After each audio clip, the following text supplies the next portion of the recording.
Сәлем достар, бүгін дәмді ең күшті рецептпен панкейк жасаймыз. Бірінші жұмыртқа мен құмшекерді араластырып аламыз.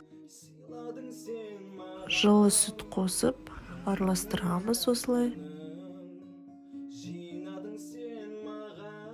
Бірінші ұн мен разрыхлительді араластырып аламыз осылай. Сосын екі бөліп саламыз. Бірінші бөлігін салып араластырамыз, сосын екінші бөлігін салып тағы араластырамыз.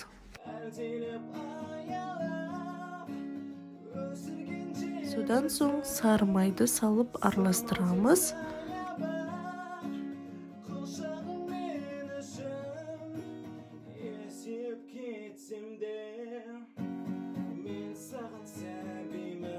Қызып тұрған сковородкаға осылай бір қасықтап құйып, беті көпіршіктенген кезде аударамыз.